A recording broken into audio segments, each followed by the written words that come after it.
হজরত মুহাম্মদ সাল্লাল্লাহু আলাইহি ওয়াসাল্লামের জীবন ছিল অত্যন্ত কষ্ট, সংগ্রাম ও ধৈর্যের এক অনন্য উদাহরণ। তার সমগ্র জীবনই ছিল মানবতার কল্যাণে উৎসর্গীকৃত, কিন্তু এর পথ ছিল অত্যন্ত বন্ধুর। তার জীবনের প্রধান কষ্টের ঘটনাগুলো নিম্নরূপ। ১. শৈশবেই এতিম হওয়া। তার জন্ম ৫৭০ খ্রিস্টাব্দ।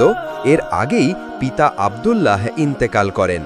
মাত্র ৬ বছর বয়সে মাতা আমিনা ইন্তেকাল করেন। এরপর দাদা আব্দুল মুত্তালিবের দেখাশোনায় আসেন, কিন্তু ৮ বছর বয়সে দাদাও ইন্তেকাল করেন। শেষে চাচা আবু তালিবের আশ্রয়ে বড় হন।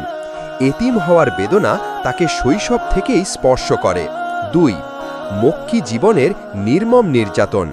১. সামাজিক ও অর্থনৈতিক অবরোধ। শিয়ে আবি তালিব। নবুয়তের সূচনাকালে কুরাইশরা মুসলমানদের ওপর চাপিয়ে দেয় ভয়াবহ অর্থনৈতিক ও সামাজিক অবরোধ। প্রায় ৩ বছর খাদ্যাভাবে মুসলমানরা পাতা ও চামড়া পর্যন্ত খেতে বাধ্য হয়। কঠিন দুর্ভিক্ষ ও মানসিক যন্ত্রণা ভোগ করতে হয়।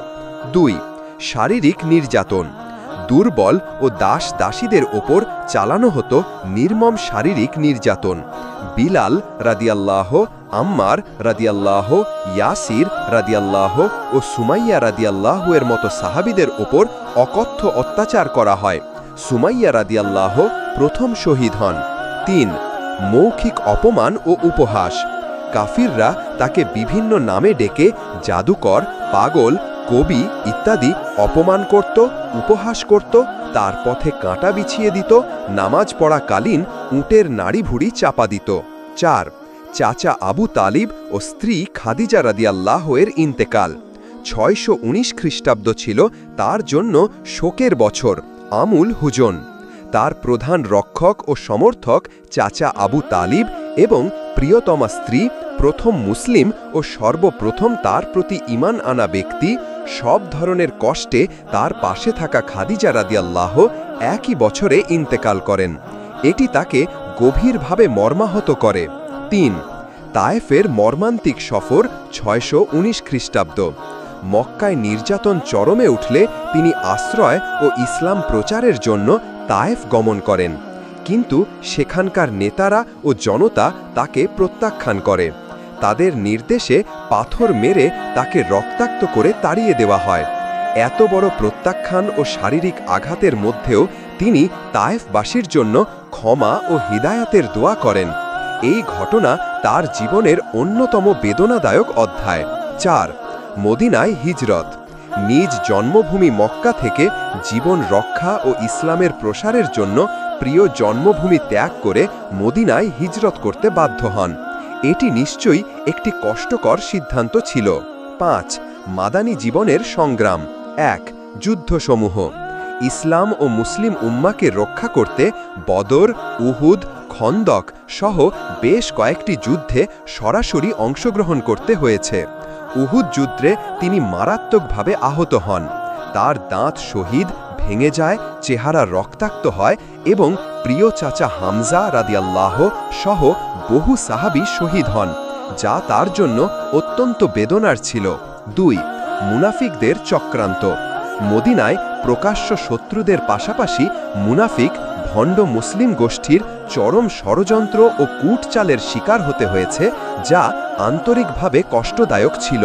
৩. খাইবারে বিষ প্রয়োগের ঘটনা। খাইবার বিজয়ের পর এক ইহুদি নারী তাকে বিষ মেশানো গোশত খাওয়ানোর চেষ্টা করে। তিনি সামান্য পরিমাণে খেয়ে ফেলেন এবং এর প্রভাবে শেষ জীবন পর্যন্ত বিষের প্রভাব অনুভব করেছেন বলে বর্ণিত আছে। ৬. প্রিয়জনদের মৃত্যু শোক। শুধু খাদিজা রাদিয়াল্লাহ ও চাচা আবু তালিবই নন, পরবর্তী জীবনে তার প্রিয় সন্তানদের মৃত্যুও তাকে মর্মাহত করে। প্রায় সব পুত্র সন্তানই কাসেম, আবদুল্লাহ, ইব্রাহিম শৈশবে ইন্তেকাল করেন। কন্যা ফাতেমা রাদিয়াল্লাহু ছাড়া অন্য কন্যারা জাইনাব, রুকাইয়া, উম্মু কুলসুম তার জীবদ্দশাতেই ইন্তেকাল করেন। প্রিয় দৌহিত্রা উমামা ও দৌহিত্র হাসান রাদিয়াল্লাহের মৃত্যুও তিনি দেখেছেন। ৭. বিদায় হজ ও ইন্তেকালের পূর্বের মুহূর্ত। বিদায় হজের ভাষণ দিতে গিয়ে তিনি আবু বকর রাদিয়াল্লাহকে কাঁদতে দেখে নিজেও কেঁদে ফেলেন এবং বলেছিলেন, হে লোকেরা, আমাকে জিজ্ঞাসা করো, কেননা হয়তো এরপর এই স্থানে তোমরা আর আমাকে দেখতে পাবে না। এই কথাগুলোতে বিদায়ের গভীর বেদনা নিহিত ছিল। অসুস্থতার শেষ দিনগুলোতে প্রচণ্ড কষ্ট ও জ্বর ভোগ করেন। 6. কষ্টের পিছনে শিক্ষা। রাসূলুল্লাহ সাল্লাল্লাহু আলাইহি ওয়াসাল্লামের জীবনের এই সমস্ত কষ্ট শুধু ব্যক্তিগত ছিল